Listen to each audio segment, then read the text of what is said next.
So, now that we have Tails installed on a USB stick, we can use this USB stick to boot into Tails from any computer, regardless of what operating system that computer runs. Whether it runs Windows, Linux, or OS X, it doesn't really matter.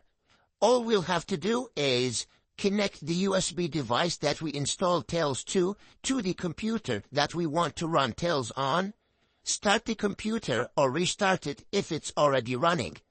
Then, as it starts, before it even gets into the loading page of Windows or OS X, as soon as it starts, you want to enter the boot menu. Now this varies depending on the computer that you have. So you'll have to press a button or maybe a combination of buttons in order to enter the boot menu, and this will differ depending on your computer. So here I have a list of the most common brands and the corresponding keys that'll allow you to enter the boot menu. For example, if you have an Acer, you should try to press Escape, F12 or F9. So what you do is you connect your USB device to the computer, you start the computer or restart it if it's already running. Then keep pressing the Escape button multiple times until you see a boot menu like this one or similar to this one. If you don't see it, if you boot into the default operating system that your computer usually boots in, then you should restart and try the next option in the list. If you tried all of the options and it still doesn't work, then check out the links in the resources of this lecture on more info on how to boot into Tails, and if you can't find any help, then ask us in the Q&A section, and we'll respond to you within 15 hours. Once you enter the boot menu, you want to select the option that'll allow you to boot from a USB or an external storage. Hit Enter, and you will see the Tails boot menu, as you can see in here. You want to keep this at the first option and hit Enter. This'll start booting Tails from the USB device that you connected, so give it some time to start the operating system for you. Perfect, so as you can see, we have the welcome window of Tails. And if you want to start straight away, all you have to do is just click on Start Tails. But before doing that, let's take a quick look on the options that we can modify in here. So first of all, you can modify the language, which is set to English United States by default, and I'm going to keep it that way. The keyboard is also set to English US. Now, you might want to modify this if you have a different layout, but I think it's a good idea to keep it at the default settings because that'll give even less info. Now, I know I said that Tails won't leave any traces, but I just like to keep things to the default in here. Again, we have the calendar format. I'm going to keep that to the default. And at the bottom here, we have additional settings or advanced settings. So I'm going to click on the plus to show you the settings that you can set here. And the first thing that you can set is an administration password. So by default, Tails disables the admin account. So as you can see, it's set to off. So when you go and use the operating system, there will be no admin. The reason it's configured this way so that if someone manages to hack into your system, they won't have admin permissions, so they won't be able to change core functions or core settings within the operating system, and they also won't be able to install any applications. If for some reason you needed to modify something that requires admin settings, or if you wanted to install programs on the system, then you can enable the admin account from here. You can click on this, and you set a password. You repeat the password and click on Add to add it. Keep in mind that this account will only be added for this current session.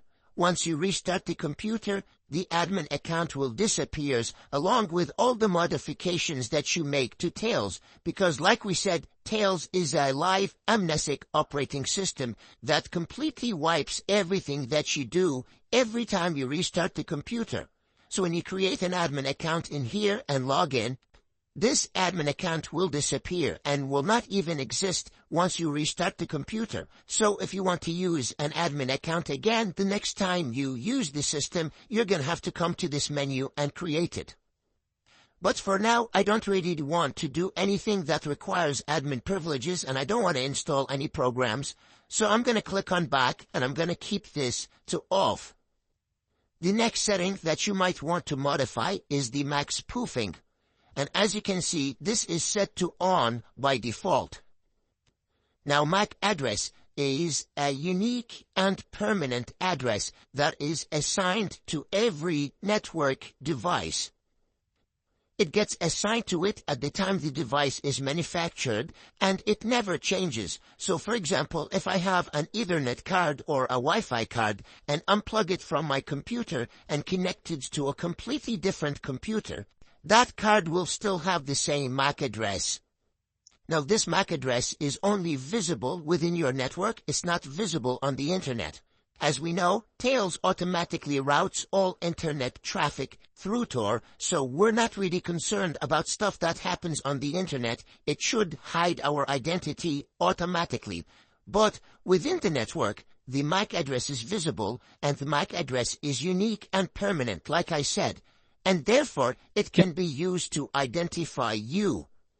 So, this option by default is set to on, and I'm going to keep it to on so that Tails will also change my MAC address every time I start it. Therefore, my MAC address will be changed so I'll be hidden or anonymous within the network, and when I connect to the internet, all the traffic will automatically go through the Tor network, and therefore it'll improve my anonymity.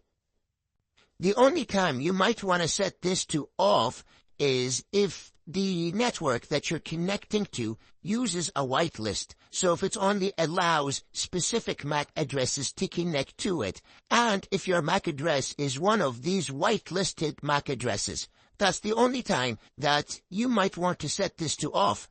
Otherwise, it's better to keep it at on, so your identity is hidden within your network.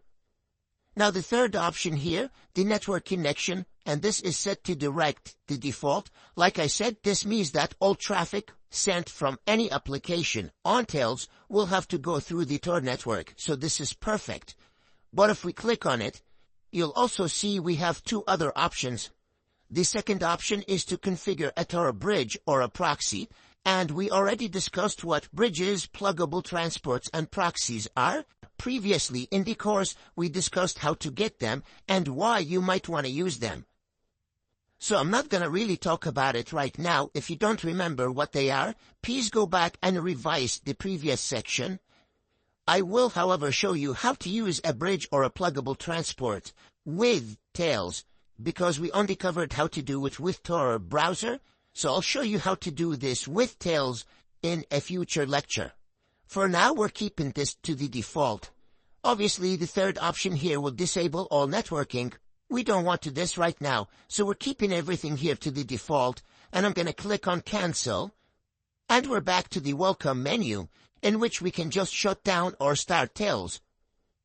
So now that we're happy with all of the settings, I'm going to click on Start Tails to start the operating system. And perfect, as you can see, we get a nice and simple desktop.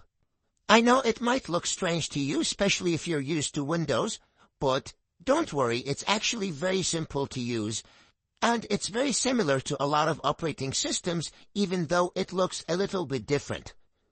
In the next lecture, we'll have a basic overview on this operating system, its menus, how to use it, how to interact with it, just so that we get more comfortable with using it.